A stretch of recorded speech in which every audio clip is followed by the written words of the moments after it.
In this video, I want to talk about picking a niche that you have experience in. So what I mean by this, let's say you've gone through a challenging relationship, you've overcome it by some technique or some know-how, and you want to pick that as your niche.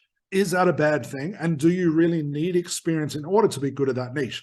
Well, it's really an argument. Both sides have good points, but they also have negatives as well.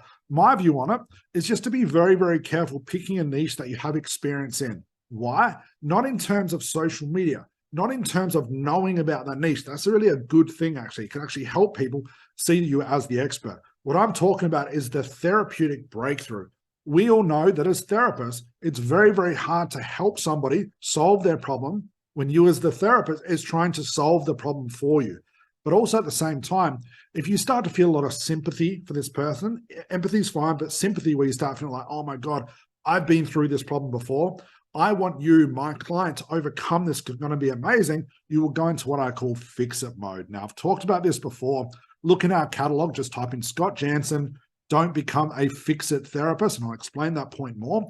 It's very, very hard to help a client, no matter how much experience you've had, how much knowledge you have, when you're too busy trying to solve it for them. When your own emotions get connected to your client, when you're too busy trying to solve it because you want them to overcome this, you start putting pressure on yourself. You start putting pressure on the client as well to solve the problem. And it gets very, very muddy and murky with that style of therapy. So is experience okay? Yes and no.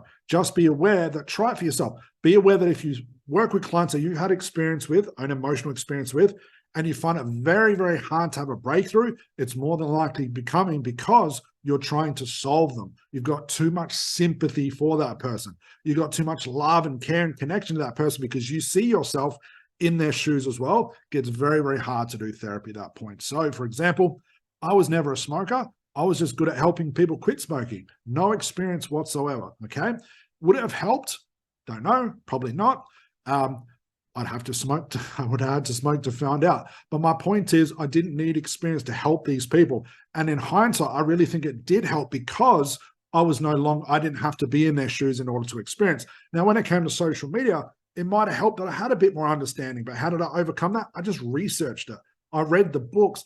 I looked at common questions and I was able to formulate my social media the exact same way back then as I do right now. Now, with my training company, having been a hypnotherapist, has helped a lot. It's helped a lot. It's helped a lot to fill a gap in this industry where a lot of therapists or a lot of mentors are training people with no experience as a one-to-one therapist. But as far as one-to-one, just be careful of that sympathy part. If you connect too much to your client, you fall into fix-it mode. Very, very hard to get a breakthrough. But again, try it for yourself, guys.